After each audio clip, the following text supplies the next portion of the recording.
Hello दोस्तों, स्वागत है आप सभी का आरबीएससी ऑनलाइन क्लास में। आज हम राजस्थान बोर्ड क्लास 12 हिस्ट्री 27 मार्च 2023 को आप सभी का पेपर है और हिस्ट्री पेपर के लिए जितने भी इंपॉर्टेंट क्वेश्चंस है, रामबाण प्रश्न है, वो सभी इस क्लास में आप सभी को सॉल्व करवाने वाला हूँ। तो सबसे पहले क्या कर दीजिए, आप इस वीडियो को, इस क्लास को क्या कर दीजिए, लाइक कर दीजिए और चैनल पर नए तो चैनल को सब्सक्राइब करके बेल आइकन को प्रेस कर दीजिए। अभी तक आपने हमारा टेलीग्राम चैनल ज्वाइन नहीं किया है तो आपको टेलीग्राम चैनल ज्वाइन करना है। आपको लिंक आपको डिस्क्रिप्शन में मिल जाएंगी। काफी महत्वपूर्ण ये क्लास रहने वाली है आप सभी के लिए, यानी 12th क्लास के लिए ये ब्रह्मास्त्र पेपर रहने वाला है। थोड़ा ये जो क्लास है वो लंबी होने वाली है क्योंकि इस क्लास में हम अच्छे से डिस्कस करने वाले हैं इतिहास के पेपर को कैसे लिखना है, यानी इतिहास के पेपर में हम कौन से प्रश्नों को कैसे हल करेंगे। यदि आपको कोई प्रश्न नहीं आ रहा है, यानी कोई ऐसा प्रश्न आ भी गया एग्जाम के पेपर में, तो उसको हम कैसे टैकल करेंगे, उसका क्या तरीका रहने वाला है। तो संपूर्ण जो यहाँ पर पूरा का पूरा अच्छे से पेपर सॉल्यूशंस का जो भी ट्रिक्स है और जो इंपॉर्टेंट क्वेश्चंस है वो इस क्लास में हम क्या करने वाले हैं, सॉल्व करने वाले हैं। तो बिना किसी टाइम वेस्ट के हम यहाँ पर फर्स्ट क्वेश्चंस की ओर बढ़ते हैं। तो सबसे पहला जो क्वेश्चंस आप सभी के सामने है और आपको जो यहाँ पर क्वेश्चंस देखने को मिलेंगे वो यहाँ पर सबसे जो पहले क्वेश्चंस होंगे वो ऑब्जेक्टिव टाइप के क्वेश्चंस मिलेंगे। कैसे मिलेंगे? ऑब्जेक्टिव टाइप के, फिर आपको अति लघुत्रात्मक, फिर आपको लघुत्रात्मक, फिर आपको निबंधात्मक और एक आपको मानचित्र देखने को मिलेगा जिसको आपको यहाँ पर बोर्ड परीक्षा में आपको मानचित्र दिया जाएगा। उसमें जो भी आपको स्थान पूछे जाए उनको मानचित्र में आपको दर्शाना है, वो भी नामांकित वाला क्या होगा, मानचित्र होगा। नेक्स्ट यहाँ पर आप देख सकते हैं आपका जो क्वेश्चन है कि भारतीय पुरातत्व जो सर्वेक्षण जो विभाग है उसके प्रथम महानिदेशक थे, तो वो कौन थे? तो काफी महत्वपूर्ण ये प्रश्न रहने वाला है आप सभी के लिए। तो यहाँ पर थे वो थे कनिंघम। कौन था? कनिंघम जो थे वो भारतीय पुरातत्व जो सर्वेक्षण जो विभाग था उसके प्रथम महानिदेशक बने थे। तो ये आप सभी के लिए क्लियर हो गया। काफी महत्वपूर्ण प्रश्न है, आपको 27 मार्च इतिहास के पेपर में ये आपको प्रश्न हुबहू मिल सकता है। नेक्स्ट यहाँ पर आप देख सकते हैं आप सभी के सामने क्वेश्चन है, किस सातवां शासक ने स्वयं को अनुष्टा ब्राह्मण एवं क्षत्रियों के दर्प का हनन करने वाला बताया था? तो वो कौन सा सातवां जो है शासक है, काफी महत्वपूर्ण है। तो गौतमी पुत्र सातकर्णी वो एक ऐसा सातवां शासक था, यानी सातवां वंश का एक ऐसा शासक था जिसने स्वयं को अनुष्टा ब्राह्मण और क्षत्रियों को द्रीप का हनन जो है करने वाला बताया था। तो ये आप सभी के लिए काफी महत्वपूर्ण क्वेश्चन हो जाएगा। नेक्स्ट यहाँ पर आप सभी के सामने है, भारत का सबसे प्रभावशाली सूफी सिलसिला का जो है माना जाता है। तो ये भी आप सभी के लिए काफी महत्वपूर्ण है। तो यहाँ पर सिस्ती माना जाता है, ठीक है, क्या माना जाता है? सिस्ती माना जाता है, यानी ये ऑप्शन क्या हो जाएगा, बिल्कुल ही राइट हो जाएगा। आपको आंसर शीट में कैसे करना है, या तो आप यहाँ पर आंसर शीट में क्या करिए, आप एक टेबल बना दीजिए जिसमें यहाँ पर 1 नंबर, 2 नंबर, 3 नंबर और आप सामने जो यहाँ पर ऐसे करके यहाँ पर इसका जो द ऑप्शन सही है, इसका जो भी आपका जो ब ऑप्शन सही, इस प्रकार से कर सकते हैं। या फिर आपको क्या करना है, यहाँ तो आपको जो हाशिया होगा उसमें प्रश्न संख्या लिखनी है और एक तरफ आपको यहाँ पर पूरा का पूरा लिखना है कि इसका जो उत्तर है वो यहाँ पर द ऑप्शन है, ब ऑप्शन है, जो भी आपका ऑप्शन है, जो भी सही उत्तर है वो आपको लिख सकते हैं। बाकी आपको प्रश्न लिखने की पेपर में आवश्यकता नहीं है, अच्छे से आसानी से आपको पेपर की सभी प्रश्नों को अच्छे से हल करना है। नेक्स्ट यहाँ पर आप देख सकते हैं, प्रयाग जो प्रस्तुति के जो रचयिता है वो कौन है? ये काफी महत्वपूर्ण प्रश्न है आप सभी के एग्जाम में पूछने योग्य जो यहाँ पर है। तो जो हरिसेन के द्वारा प्रयाग जो प्रस्तुति जो है उसकी रचना की गई थी, तो काफी बड़ा जो है यहाँ पर एक रचना है। नेक्स्ट यहाँ पर आप देख सकते हैं, हम्पी के भगवान अवशेष की जो खोज है उसका जो श्रेय है वो किसको जाता है? तो ये भी काफी महत्वपूर्ण है। तो कॉलिन मैकेनिज को, ठीक है, किसको जाता है? कॉलिन मैकेनिज को जो है इसका जो है श्रेय जाता है हम्पी के भग्न अवशेष जो है खोजने के। अमुक्त मल्दय नामक जो ग्रंथ की जो रचना है वो किसके द्वारा की गई है? काफी महत्वपूर्ण प्रश्न आप सभी के लिए रहने वाला है। तो कृष्ण देवराय जो है उनके द्वारा की गई थी अमुक्त मल्दय जो ग्रंथ है उसकी जो है रचना की गई थी। मुगल कालीन कृषि इतिहास के बारे में जानकारी देने वाले जो प्रमुख जो ऐतिहासिक जो ग्रंथ है वो कौन से है? काफी महत्वपूर्ण है। तो यहाँ पर इसका जो यहाँ पर आप देख सकते हैं आइन ए अकबरी जो ग्रंथ है, जो एक ऐसा ऐतिहासिक ग्रंथ है जो कि मुगल कालीन कृषि इतिहास के बारे में हमें जानकारी प्रदान करता है। एक काफी महत्वपूर्ण जो है यहाँ पर ग्रंथ रहने वाला है। तो ऐसे ऐसे ही आपको प्रश्न हुबहू जो है हिस्ट्री 27 मार्च 2023 के पेपर में आपको हुबहू ऐसे प्रश्न ही जो है आपको मिलने वाले हैं, दिखने वाले हैं। नेक्स्ट यहाँ पर आप सभी के सामने यहाँ पर आप देख सकते हैं किस शासक के द्वारा तीर्थ यात्रा कर 1363 ईस्वी तथा जजिया जो कर है, यहां पर आप देख सकते हैं एक तो किसका कर, तीर्थ यात्रा का कर। देखो तीर्थ यात्रा कर से तात्पर्य ये है आ सकता है कि तीर्थ यात्रा कर क्या है, तो दोस्तों जो भी यहां पर क्या जाते थे, जो भी लोग, जो भी आम जनता है वो क्या करती थी, तीर्थों की यात्रा करने जाती थी, तो वहां पर जो भी तीर्थ यात्रा करते थे उन पर क्या लगाया जाता था, एक प्रकार का टैक्स लगाया जाता था कि इतने जो यहाँ पर आपको टैक्स देना होगा यदि आपको तीर्थ यात्रा करनी है। एक दोस्तों कर था वो था जजिया कर, जो कि यहाँ पर 1567 ईस्वी में क्या हुआ दोस्तों, समाप्त हुआ। तो वो कौन से शासक के द्वारा दोस्तों क्या किया गया था, समाप्त किया गया था, तो अकबर के द्वारा, ठीक है, अकबर के द्वारा दोस्तों क्या कर दिया गया था, समाप्त कर दिया गया। नेक्स्ट यहाँ पर आप देख सकते हैं, आप सभी के सामने क्वेश्चन है, 1857 के विद्रोह के समय भारत का जो गवर्नर जो जनरल था दोस्तों वो कौन था। काफी महत्वपूर्ण प्रश्न रहने वाला है दोस्तों। 1857 की क्रांति से संबंधित आपको हुबहू 3 से 4 प्रश्न हुबहू मिलने वाले हैं। तो उसमें जो यहाँ पर जो प्रमुख जो भारत का जो गवर्नर जो जनरल था दोस्तों उस समय कौन था, तो लॉर्ड कैनिंग जो है 1857 की क्रांति के समय क्या रहा है, भारत का गवर्नर जनरल जो है था। नेक्स्ट यहाँ पर आप देख सकते हैं, मुस्लिम लीग ने प्रत्यक्ष कार्रवाई दिवस बनाने की घोषणा दोस्तों की थी। तो मुस्लिम लीग ने प्रत्यक्ष कार्रवाई दिवस की जो घोषणा, जो बनाने की जो घोषणा दोस्तों वो कब की थी। काफी महत्वपूर्ण प्रश्न है आप सभी के लिए दोस्तों, एक इंपॉर्टेंट ब्रह्मास्त्र पेपर का इंपॉर्टेंट प्रश्न है दोस्तों। तो 16 अगस्त 1946 में दोस्तों मुस्लिम लीग ने प्रत्यक्ष कार्रवाई दिवस मनाने की क्या कर दी दोस्तों, घोषणा की कि 16 अगस्त 1946 से प्रत्येक 16 अगस्त को दोस्तों प्रत्यक्ष कार्रवाई दिवस दोस्तों मनाया जाएगा। ये मुस्लिम लीग ने दोस्तों घोषणा की थी। नेक्स्ट यहाँ पर आप देख सकते हैं, संविधान सभा की चर्चाओं के मुद्रित रिकॉर्ड कितने खंडों में दोस्तों प्रकाशित हुए। अति महत्वपूर्ण प्रश्न है दोस्तों, रामबाण प्रश्न है। अभी तक आपने इस क्लास को लाइक नहीं किया है तो हमारी इस क्लास को क्या कर दीजिए, लाइक कर दीजिए, और चैनल पर नए हैं तो चैनल को सब्सक्राइब करके बेल आइकन को प्रेस कर दीजिए। ज्यादा से ज्यादा आपको क्लास को क्या करना है, शेयर करना है। और यहाँ पर अभी तक अपना, तो यहाँ पर आप देख सकते हैं जो यहाँ पर इसका जो आंसर दोस्तों यहाँ पर आप देख सकते हैं वो है 11 खंडों में दोस्तों प्रकाशित हुआ। यानी जो संविधान सभा की दोस्तों चर्चाओं में जो मुद्रित जो रिकॉर्ड है वो कितने खंडों में दोस्तों प्रकाशित होता है, 11 खंडों में प्रकाशित होता है। अंग्रेज तो चले गए लेकिन जाते जाते शरारत का बीज बो गए। संविधान सभा में ये ऐतिहासिक दोस्तों कथन है वो किसके द्वारा क्या कहा गया था और क्यों कहा गया था, ये भी काफी इंपॉर्टेंट है क्योंकि अति लघुत्रात्मक में पूछा जा सकता है कि अंग्रेज तो चले गए लेकिन जाते जाते शरारत का जो बीज है दोस्तों बो गए। और ये जो दोस्तों है वो क्यों कहा गया, सबसे पहले बात करें कि किसने कहा था दोस्तों, तो सरदार वल्लभ भाई पटेल के द्वारा कहा गया था कि अंग्रेज तो चले गए लेकिन जाते जाते एक शरारत का बीज बो गए। यानी जो पाकिस्तान और दोस्तों भारत का जो विभाजन का विवाद था वो खड़ा करके जो है अंग्रेज चले जाते हैं। तभी जो है सरदार वल्लभ भाई पटेल के द्वारा कहा जाता है दोस्तों कि अंग्रेज चले गए लेकिन जाते जाते एक शरारत का बीज बो गए। तो काफी महत्वपूर्ण है आप सभी के लिए प्रश्न। नेक्स्ट यहाँ पर आपको ऑब्जेक्टिव प्रश्न को के साथ साथ आपको रिक्त स्थान वाले भी प्रश्न मिलने वाले हुबहू आपको। तो देखो सम्राट अशोक ने, ठीक है, ये जो है या तो अशोक ने धर्म के प्रचार के लिए दोस्तों कौन सा विशेष अधिकारियों की नियुक्ति की थी दोस्तों, तो उन नियुक्ति जो की थी उनका दोस्तों क्या था, तो यहाँ पर उनका था दोस्तों धम्म महामात्र।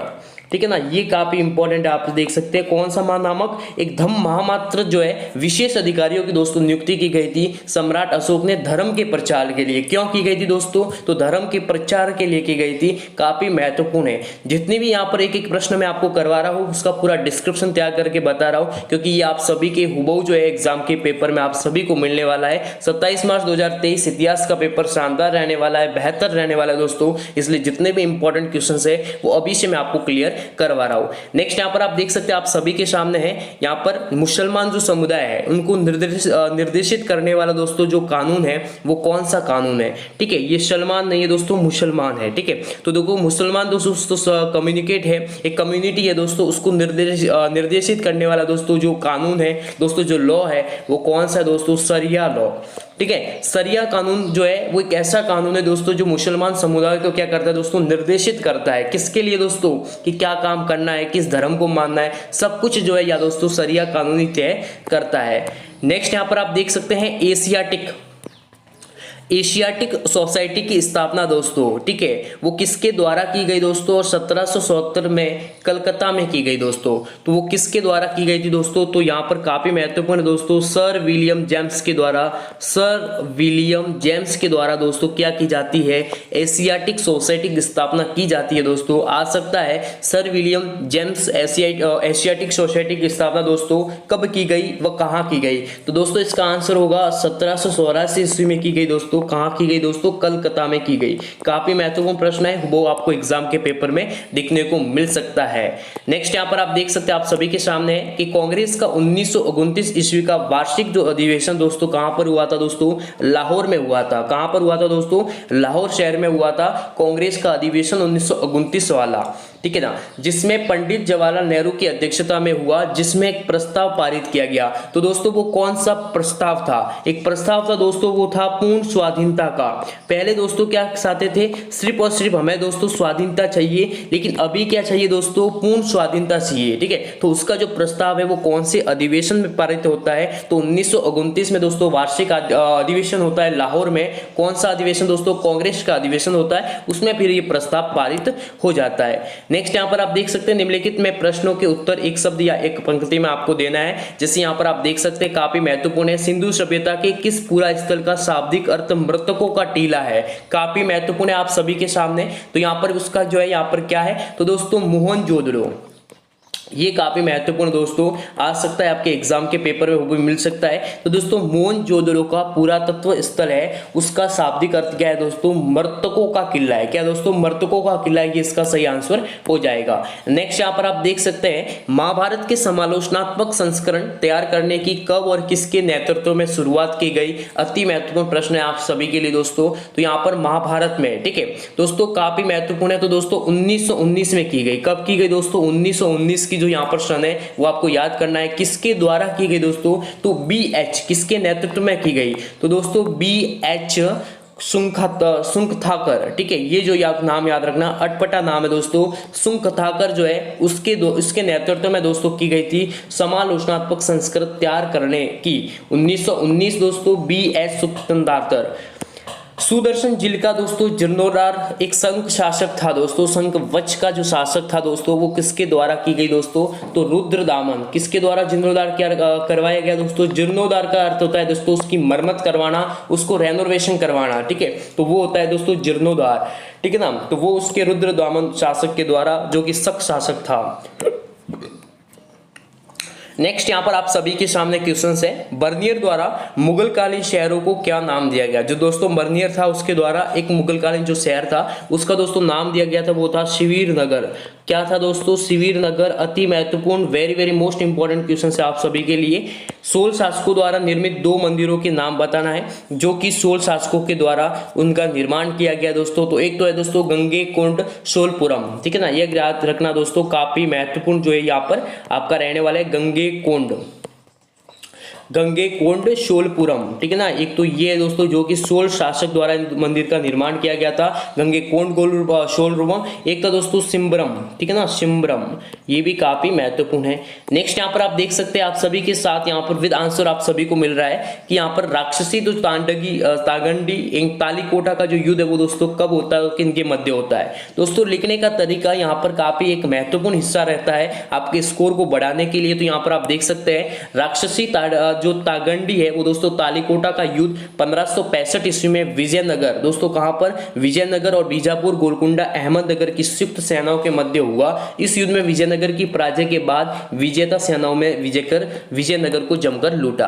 देखो यहां पर आपसे एक बात आपने नोट की होगी, जो भी यहां पर क्वेश्चंस पूछा जाए, क्वेश्चंस जो भी पूछा जाए उसका आपको सटीक आंसर देना है दोस्तों, सही आंसर देना है। ज्यादा आपको लेंथी लिखने से आपके ज्यादा स्कोर नहीं बनने वाले। जितना आप सही लिखोगे, जितना आप सटीक आंसर देने की कोशिश करेंगे, तभी आपके जो नंबर है, तभी आपका जो एग्जामिनर जो कॉपी चेक करेगा वो आपको नंबर अच्छे देगा। ईरान से मुगल दरबार में आने वाले दो जो प्रसिद्ध चित्रकार है उनका यहाँ पर आप देख सकते हैं। एक तो था दोस्तों मीर सैयद अली, एक था दोस्तों Abdul Samad. East India company को बंबई कब और कैसे प्राप्त हुआ हुआ तो ब्रिटेन को बंबई पुर्तगाल से दहेज में मिला था दोस्तों, जिसे राज परिवार ने 1661 में ब्रिटिश ईस्ट इंडिया कंपनी को किराए पर दे दिया दोस्तों। किस अधिनियम के तहत दोस्तों मुसलमानों के लिए पृथक निर्वासन प्रणाली का प्रावधान किया गया?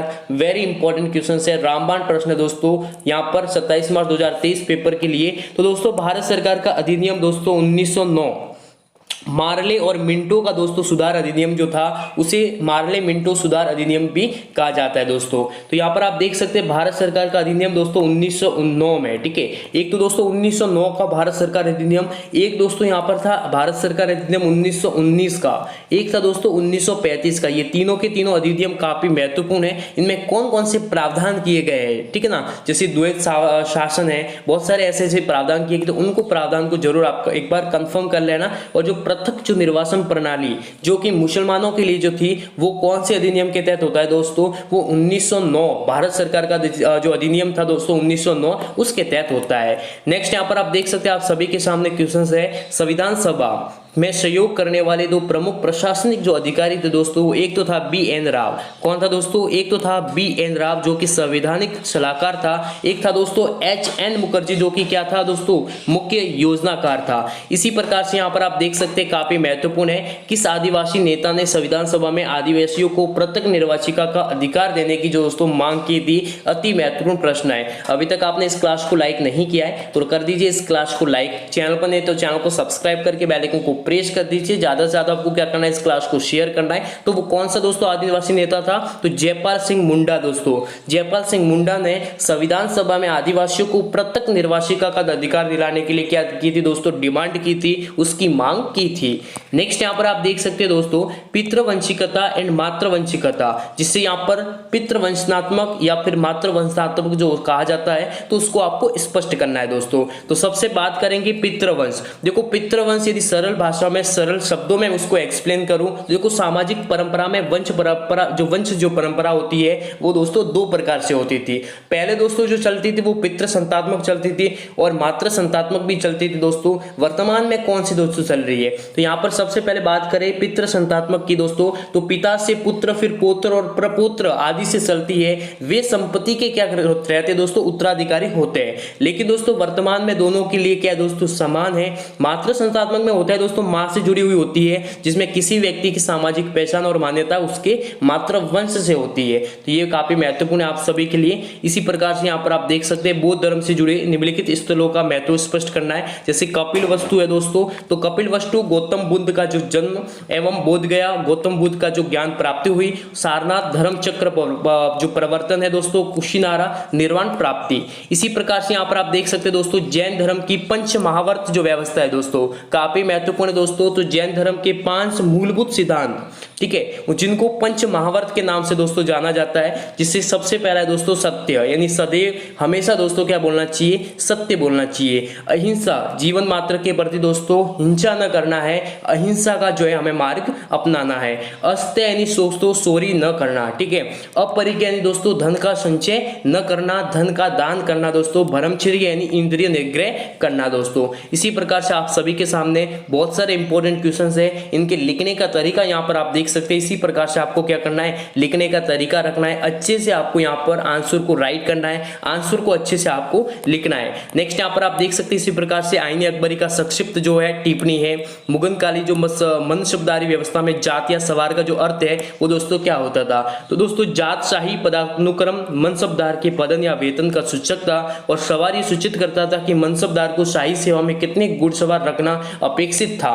तो ये सब कुछ था, ठीक है। इसी प्रकार से यहाँ पर आप देख सकते हैं दोस्तों सांप्रदायिकता से क्या समझते हैं। इसी प्रकार से आपको निबंधात्मक प्रश्न में यहाँ पर कौन कौन से मिल रहे हैं। एक यहाँ पर सविनय अवज्ञा आंदोलन, भारत छोड़ो आंदोलन, असहयोग आंदोलन, इन तीनों में से एक का महत्व या एक का यहाँ पर जो भी कारण रहे, इस प्रकार का एक प्रश्न आपको जरूर मिलेगा। मानचित्र में आपको इस प्रकार से मिल सकता है कि दांडी को, हम्पी को, कालीबंगा को, पाटलिपुत्र, झांसी को, बारदोली, नोखली को, कलकत्ता, अमृतसर, धोलावारी जो है धोलावीरा जो कि गुजरात में है। इस प्रकार से आपको पूछा जा सकता है, इसको स्पष्ट करें। तो ये आप सभी का 27 मार्च 2023 इतिहास के लिए काफी महत्वपूर्ण प्रश्न था, जो कि मैंने इस क्लास में आप सभी को सॉल्व करवा दिया है। इस क्लास को लाइक करें, चैनल को सब्सक्राइब करके बेल आइकन को प्रेस करें, टेलीग्राम चैनल को ज्वाइन करें, लिंक आपको डिस्क्रिप्शन में मिल जाएंगी। और भी आपको क्लासें मिलने वाली है जिसका वेट करें। थैंक